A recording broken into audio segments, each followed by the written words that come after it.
The perfect neighbor, the pillar of the community. Some of history's most lethal killers have led a double life. One part, Mr. Nice. He was there smiling on the cover. He was the poster boy. The other, homicidal maniac. I gotta kill her, I gotta kill her, I gotta kill her. Forensic psychologist Lou Schlesinger has spent decades delving into the minds of murderers. The notion of a serial sexual murderer lives in his mother's basement and, kills cats is just incorrect. Serving detective Jackie Sabir is an expert in the mechanics of crime. The killer has a good working knowledge of this building. Between them, they're dissecting a case that struck fear through a community. That specter, that ghost, that man without a face, it was all back. The anger in his eyes, that was the one thing that stuck with me for years and years. And investigating if its perpetrator was born to join this most elusive breed of killer. I just knew in that moment I was gonna die.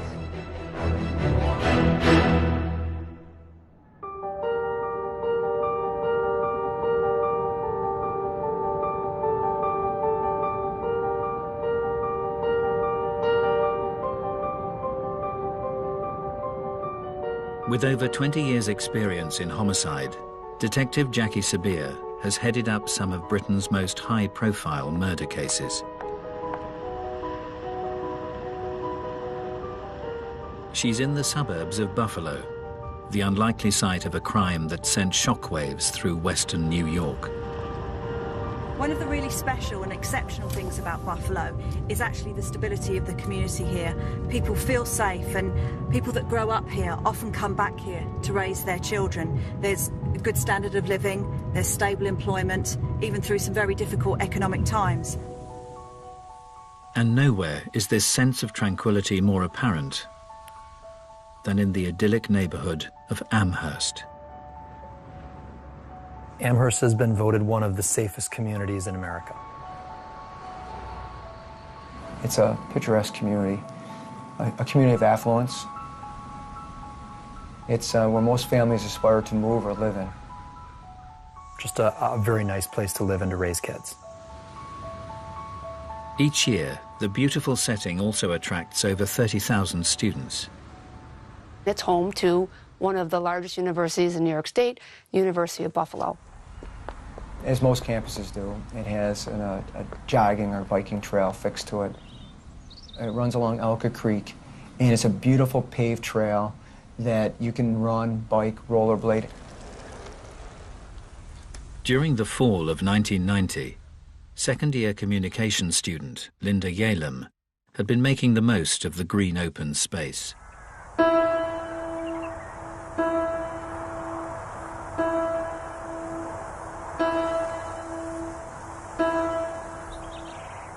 Linda Allan originally came from California. She was a marathon runner. She was training for the New York City Marathon. She's near the end of her training. She's only 5 weeks away. On the 29th of September, the 22-year-old stuck to her fitness regime. Linda Allan left her dorm room that morning about 9:30 or so. It was a nice sunny day. She had a Walkman. She popped in a cassette, and she went out to do what she did all the time, run. Her roommates were expecting her back in a fair amount of time, and she just never came back.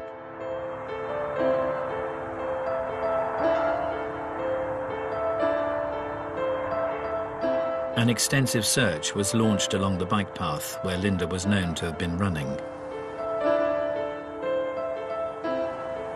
Major Steve Negrelli recalls the moment the hunt for the student came to an end. They stretched this whole 5-mile path, searching the path, the woods, and where we're standing now, Linda's body was recovered.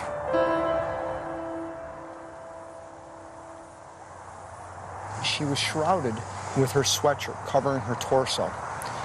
Underneath the sweatshirt, her brassiere and t-shirt was lifted up, exposing her breast. Her pants were pulled down off of her one leg. Was there any signs of defensive injuries? She had numerous injuries upon her face, in her body, abrasions and bruises that indicated that she did try to fight her assailant. Despite her efforts, Linda's assailant cruelly controlled her. The assailant put duct tape over both her nose and her mouth. She was unable to gasp any air. In fact, she was sucking so hard that the duct tape was actually indented into her mouth. As the perpetrator raped his victim, he inflicted further torment through the use of a handled garrote. Why would someone use a garrote in this sort of case? What do you think he was doing with Linda? The garrote, by its very nature, where you can render someone unconscious just with a couple of twists, is a control mechanism. And what he did is he did a double loop. So if I could demonstrate, he just went over and back.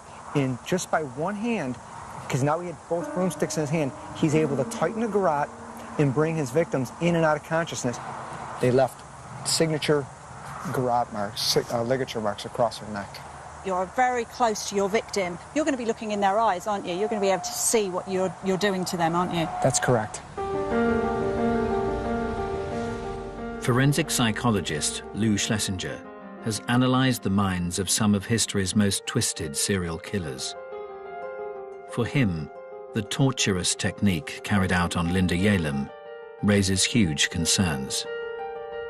When you use a ligature or manual strangulation to kill someone, that tells me it's personal, because it's an inefficient way to kill somebody. It takes a long time. They could fight their way out of it. So when you kill with strangulation, that is almost always a sexual element involved, because you're seeing the victim suffer. And strangulation has been the sordid choice for a class of killer who only get their kicks out of this sadistic MO. During the 1980s, Virginia's South Side strangler, Timothy Spencer, created tourniquets from belongings found in his victims' homes. He had 2 socks wrapped around her neck and a 16-inch vacuum cleaner extension twisted in the ligature. Tampa Bay murderer Bobby Joe Long would bring his own ligature to the scene of the crime. Just left the ligature right on the victim. Why did he do it? Because for some reason that was arousing to him to see the victim lying there with the ligature just hanging off her. Right in here's where I killed her. This class of killer is perhaps topped by America's most prolific serial murderer. You think you put like five of them in there? Gary Ridgway was the archetypal guy next door, but in his hidden life, he strangled dozens of prostitutes. When I got through having a climax with her, I jumped on her. How much are you pulling on her neck? I'm pulling really hard on her neck. How? Just like this. What are you saying to her? Don't fight, and I'll let you go. No, Ridgway was never going to let him go.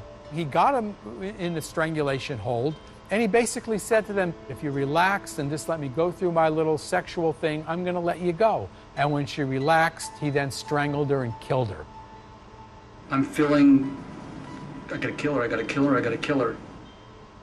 They want to get close and touch the person as she's dying.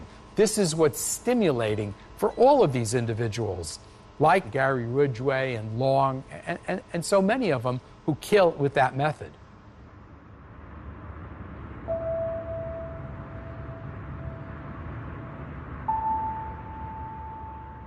In 1990, in Amherst, Buffalo, the community had been shattered by the strangulation of student Linda Yalem. She was jogging in the middle of the day. She was attacked. No one saw her coming or going. No one saw the attacker coming or going. How does that happen? Detective Jackie Sabir is on the scene with Major Stephen Negrelli as he recalls the moment detectives received a break in the case. A woman called and said she saw a man behind a woman pulling her from behind, pulling across this exact bridge. The sighting suggested that the killer was acting with unabated confidence.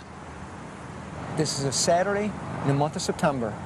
This path is teeming with people. He was brazen enough during daylight hours to grab a victim, drag her over the bridge, and rape her and leave her right here. But as the investigation gathered momentum, it became clear that the assailant's actions were far from random. So the detectives had witnesses that suggested that he'd been staking out the place days before. That's correct. And one such witness was a local factory worker who had spotted a work colleague in the vicinity just days before Linda's death. And his co-worker saw his fellow co-worker walking on that path. Thought it was unusual, went to talk to him, and his co-worker pretended like he didn't see him. Acted bizarre. Although the factory worker was brought in for questioning, no one suspected the murderer could be this pillar of the community. Altimio Sanchez. He coached the boys' baseball team. He played on, community baseball teams through his church. All of his neighbors said he's the greatest guy. He'll mow your lawn for you. He has the nicest looking lawn in the neighborhood. Invites him over to barbecues and things like that. Despite the model neighbor bearing a marked similarity to the perpetrator, close colleagues on his shift at the factory didn't take it too seriously. There was a father and son who worked at the plant as well, and when the composite sketch was out there, they used to joke with him and say, "Hey Al, this looks just like you." And he'd kind of chuckle.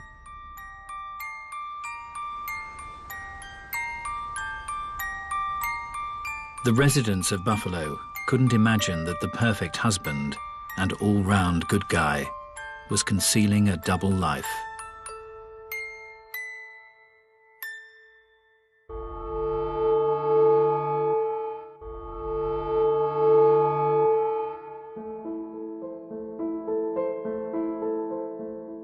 Forensic psychologist Lou Schlesinger and serving detective Jackie Sabir are unraveling a case that rocked a suburb of Buffalo, New York.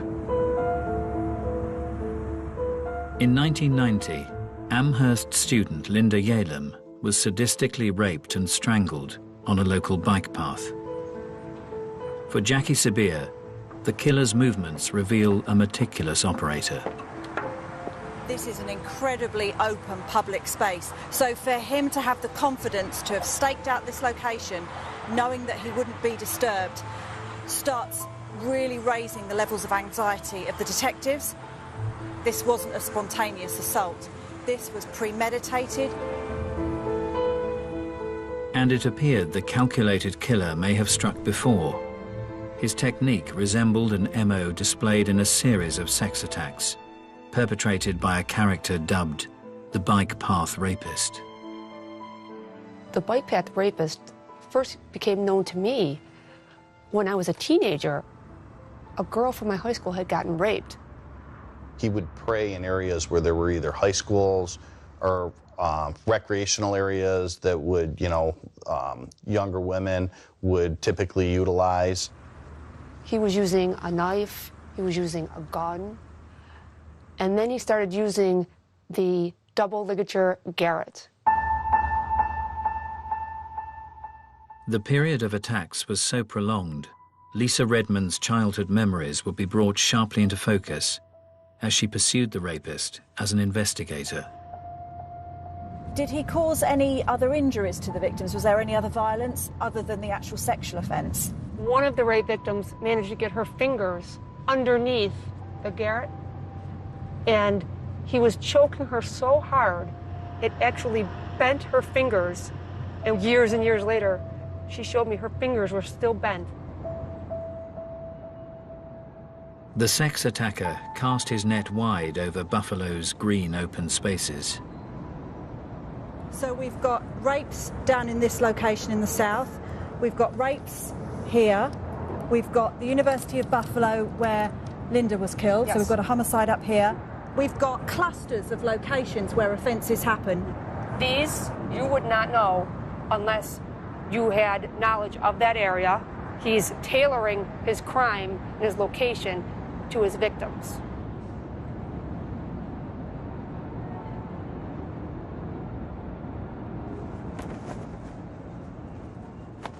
In 1986, 17-year-old Hamburg schoolgirl Susie Coggins would experience the terrible wrath of the rapist firsthand. I was walking to a 9 o'clock class. That day I was running late, so I had to cut through all the bike paths to get to school so I wouldn't be late. I heard someone running through the woods. I turned over my shoulder to look, and I saw this guy. I saw the rope in his hand, and I thought, he must be running his dog or something. But the perpetrator wrapped the rope round Susie's neck, lifting her off the ground. When I went up in the air, I couldn't breathe. Everything stopped in that time, in that moment. And then he started dragging me back into the woods. And the anger in his eyes, I'll never, that was the one thing that stuck with me for years and years, those eyes, the way he looked. Once in a secluded spot, the rapist broke his silence. He just asked me how old I was and if I had ever had sex before. I just kept thinking about my family. I'm sorry, I just kept thinking, I'll never see my family again. I'll never see my friends again. I just knew in that moment I was going to die. Susie was then subjected to a prolonged rape. When he was finished, and I'm like, well, what happens next? And he says, nothing. I felt like there was some guilt in his voice. And yeah, his energy changed completely from the beginning of it till the end of it.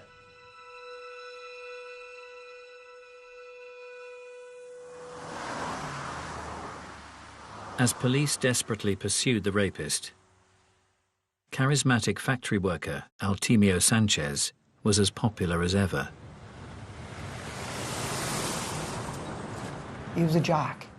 So people at work loved having him on their softball team, running with him, golfing him. He was an outstanding golfer. He was a guy that guys wanted to hang out with. Despite his jovial demeanor, Artemio Sanchez's start to life had been far from happy. As a child, he struggled academically, but Sanchez would insist his biggest challenge was out of school, living with his alcoholic mother. She would frequently remind Al, you know, you weren't wanted. She openly told him during his life, you know, when she was pregnant with him, that she actually bought a kind of a concoction of drugs that would induce an abortion and use those drugs during her pregnancy.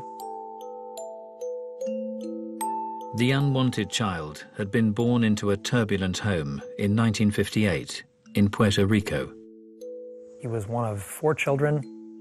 There was family tension between mom and dad, and I believe dad left when he was very young. I think he was 2 years old when dad left. His mother discovered very early on that his father was having an affair and moved the family to New York City. However, life in the big city didn't offer a fresh start for the Sanchez family. He had spent a lot of time with his mother living with different men. He one time lived in the back of a car. She allowed various men into her life. He alleges that those men abused him physically and emotionally during that time period. Sanchez stated he also repeatedly saw his alcoholic mother being abused by her violent partner.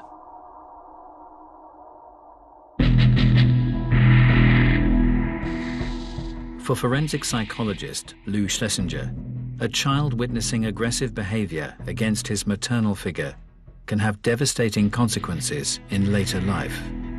The main effect that has is it desensitizes the child to violence. He sees an aggressive boyfriend, an aggressive father figure who treats women like this, and he identifies with the aggressive person rather than identifying with the victim. Many of history's most despicable killers have developed a dysfunctional view of their mothers in their formative years. As a child, the Yorkshire Ripper, Peter Sutcliffe, regularly saw his father humiliating his mother, Kathleen. One time, John Sutcliffe spotted Kathleen talking to two men in a pub. That's all, talking, and he slapped her straight across the face. So here we have his father saying, this is what you do to be a man, and, Peter is very much saw women as either Madonnas or whores. You're basically using your parents as a role model, and if that's what your role model is doing, it stands to reason you're going to do very similar sorts of things.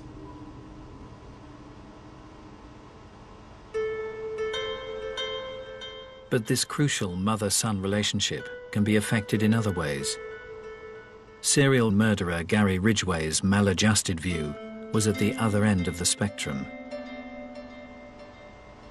He talked about having some sexual feelings towards her. He described in some detail watching her when she was in a bathing suit and looking at her and thinking that she dressed pretty provocatively. During one bath, her robe fell open and she was naked underneath, and he felt aroused.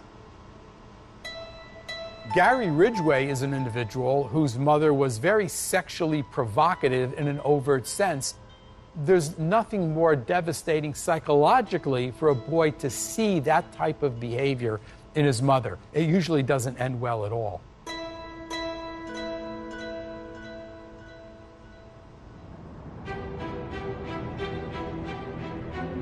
In 1990, in Buffalo, New York, police had connected the murder of student Linda Yalem to a string of brazen rapes committed along the area's bike paths and trails. What made this so bizarre is these were broad daylight attacks.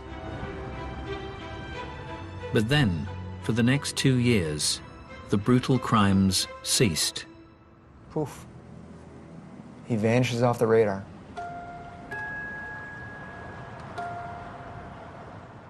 Just a short drive away from the tranquil bike paths, Exchange Street in downtown Buffalo seemed 1,000,000 miles away.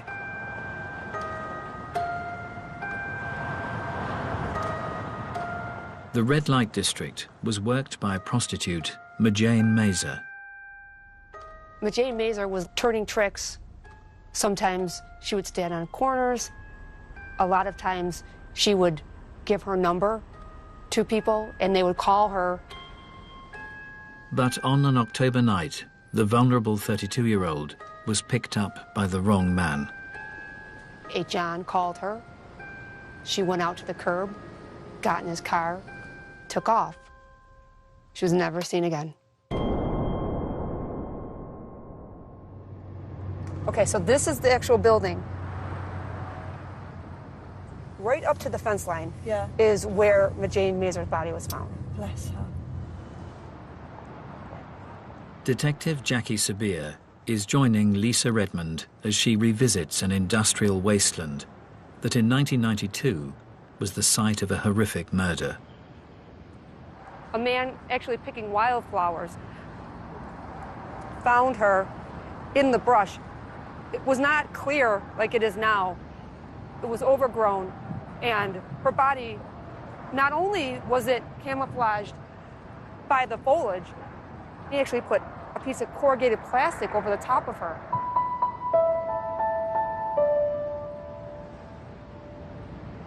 When her body was discovered, what condition was her body in? She was lying prone. There was a plastic bag right around her head at the neck, and then another garbage bag pulled over the top. On closer examination, Majane's cause of death was undeniable.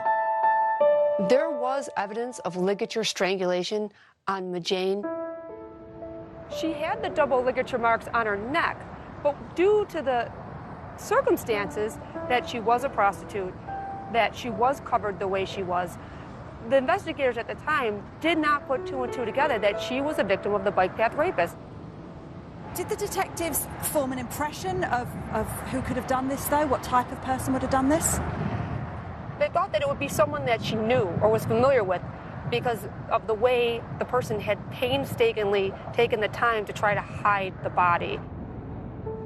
As police chased up leads, they were unaware that one of Jane Mazur's regular clients was a local family man leading a double life, Altimio Sanchez.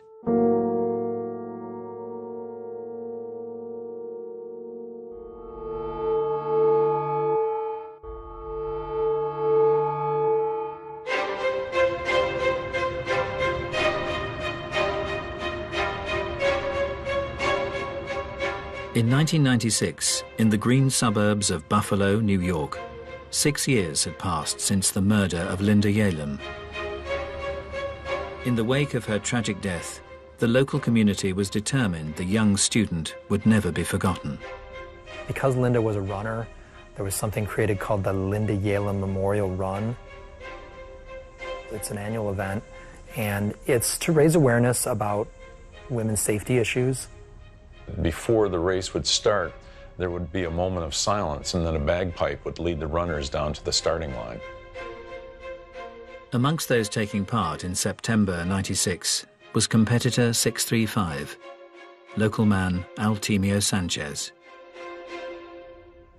It turned out that Altimio Sanchez was a bit of a runner. He belonged to the running club at American Brass. It was seemingly a typical act for one of the community's all-round good guys.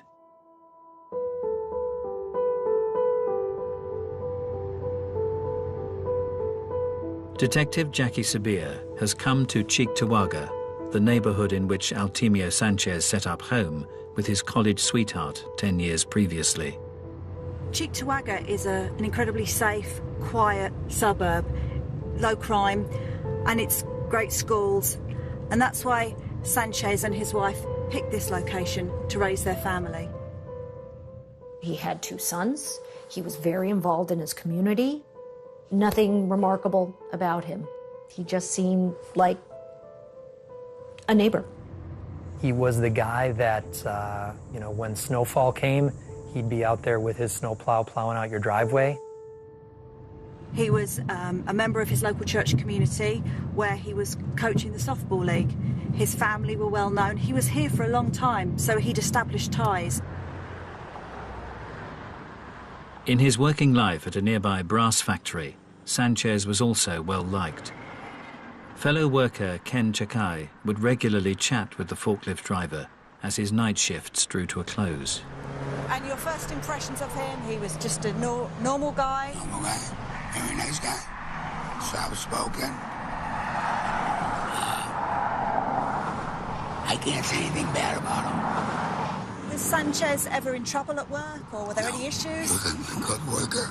Yeah. Was there any gossip about him, or rumours? He was good with the church, the community, his family belonged to the church. He's a great guy. Nobody in Buffalo believed that Altimio Sanchez had anything to do with the murder of Linda Yalem. Having worked extensively with the FBI, Professor Lou Schlesinger is fully aware that for many, a serial killer is hard to spot. The notion of every serial sexual murderer being weird and a loner, lives in his mother's basement and, kills cats is just incorrect. To further understand those capable of concealing a heinous double life, the psychologist is meeting an offender who ruthlessly targeted women. How did you feel when you were raping someone? Oh, I felt powerful. This inmate is a serial rapist who remained undetected within his community for over a year and a half. Someone knows very little about this topic. What could you say to help them understand the mind of a serial rapist? For me, I hated myself. I felt that I wasn't adequate. The sex offense is not about sex. It's about the power and control issues. It's about the self-esteem issues. It's about a person who is desperate to be accepted and validated as a person. While you were raping women, you were in a relationship with women. Well, in this case, I was married. You were married. Did you feel you led a double life in a sense that nobody even knew you were capable of something like this? Oh, absolutely. Tell us about it. I had regular work. I worked hard.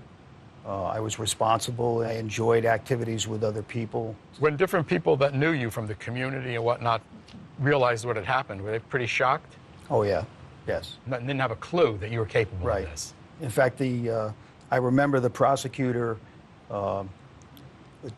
during the case made a statement in court that, you know, in all other aspects of my life, this is the guy you would want your daughter to bring home, because I was a steady Nice guy. person. Right. Talk well, smart. Right. But I had this dark side that I was going out and raping.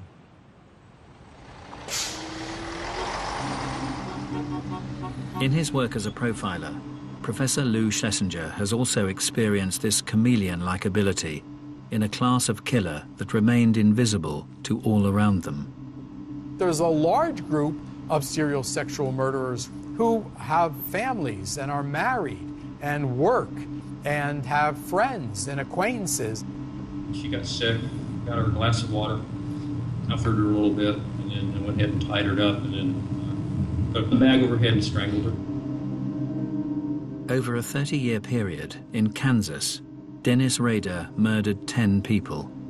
All the while, the respected scout camp leader hid an assortment of sordid behavior, frequently tying himself up within the local woods.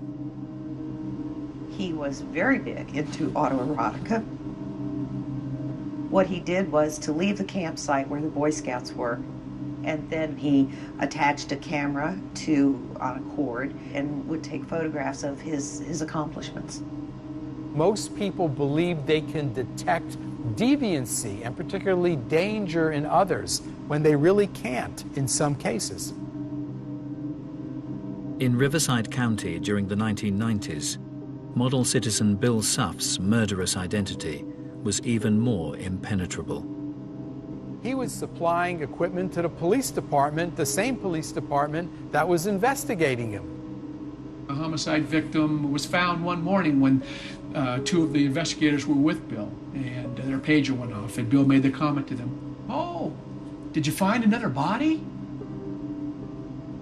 If a person interacts with you and makes jokes and seems like a normal guy, why would you possibly suspect that he's capable of such extreme deviancy?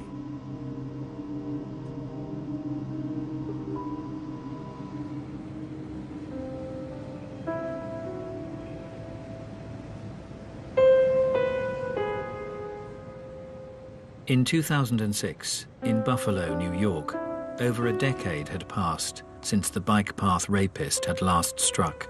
As time went on and there were no more attacks, I really believe that the community became less guarded. They believed that maybe he left the area, was in prison, or possibly dead. Collectively, the community still had it in the back of our minds. That's where we pushed it, because everyone wanted to believe deep down that we were safe. On the 16th anniversary of Linda Yalem's murder, respected neighbor and loving husband Altemio Sanchez had been out with his wife at an office reunion. He was photographed at a downtown bar at a party with a drink in his hand, with his wife, with his arm around his wife. But amidst the celebrations, no one could have guessed how Altemio Sanchez had spent the day.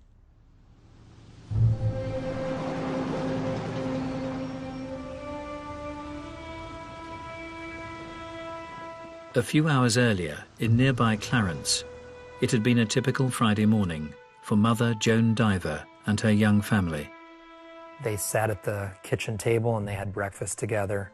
They talked about, maybe we go to a movie tonight because it's Friday night. She had dropped her 5-year-old off at daycare and decided on a beautiful September day to go for a jog in Clarence. Joan parked her car in her usual spot before heading out along the bike path. But as the morning drew to a close, the 45-year-old didn't reappear from her run. At the normal time of pickup for daycare, Mom didn't show. Her son kind of stood at the window and looked out the window like, where's Mom? With no sign of Joan, an extensive search was mounted. Detective Jackie Sabir is joining Steve Negrelli as he retraces its final steps. A couple of Boy Scouts and a scout leader. They just want to help the diver family, so they were out here volunteering, searching. One of them kind of bent down, peered in, and he could see underneath the shrubbery and overgrowth, he could see what appeared to be a human hand.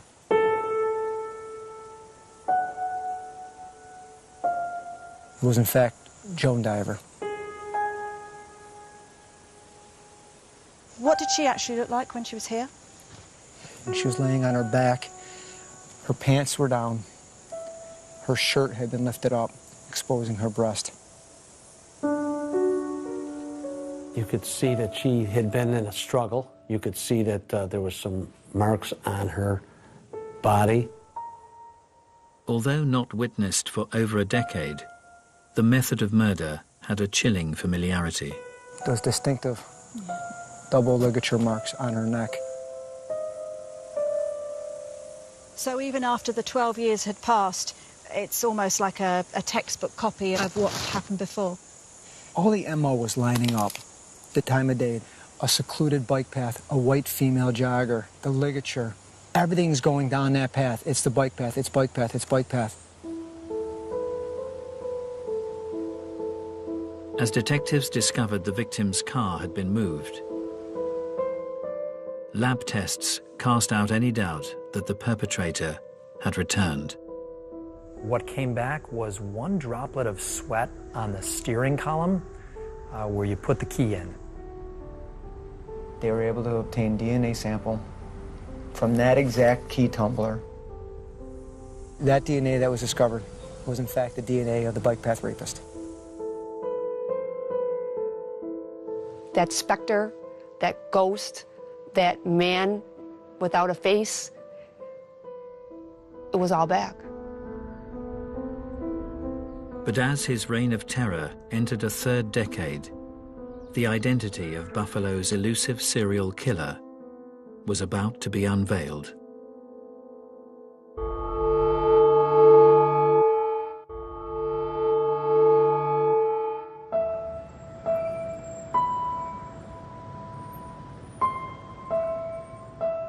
In September 2006 in Buffalo, the murder of jogger Joan Diver had marked the return of the bike path rapist after more than a decade's absence.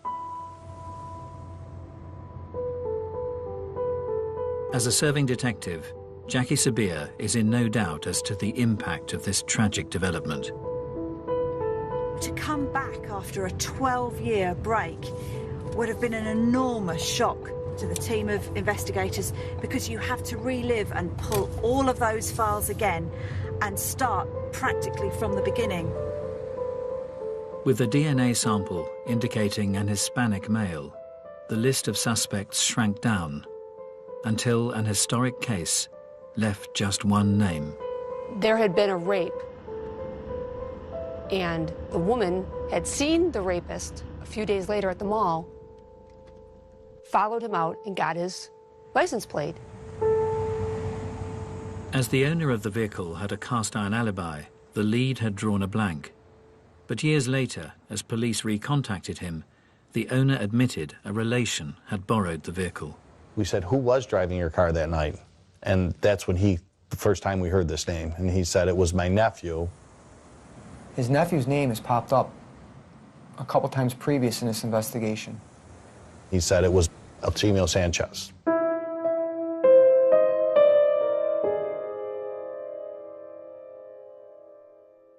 It was like getting hit in the face with a baseball bat, because after all these years, we finally had a name to this faceless monster that had been terrorizing the women of this community. With a direct DNA match, the church-going softball coach was questioned by Detective Lisa Redmond. At first, he didn't believe I was a police detective.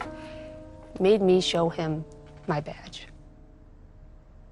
His attacks were about controlling women. He couldn't control her. She was in charge. It unnerved him.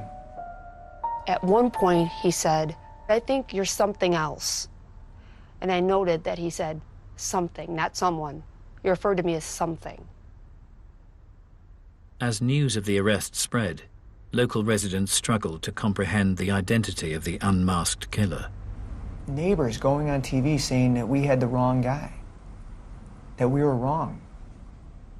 Altimio Sanchez's wife, I really don't think that she had any idea what was going on.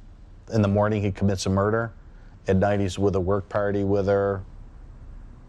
And while she's pregnant with one of their children, he's out raping, or he's patronizing prostitutes.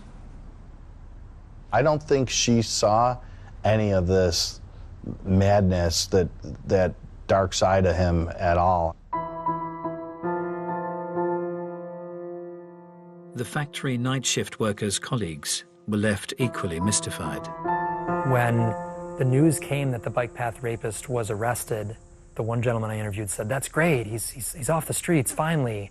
And then they said, "You know, it's Al Sanchez." And he swore and said, "Why are you picking on Al? It couldn't be Al." But those who had experienced the dark side of Altimio Sanchez were in no doubt that police had got the right man. I remember running as fast as I could to the TV, and I'm like, "Oh my God, that's him." And I saw those eyes, and I just remember falling to my knees. I just started crying.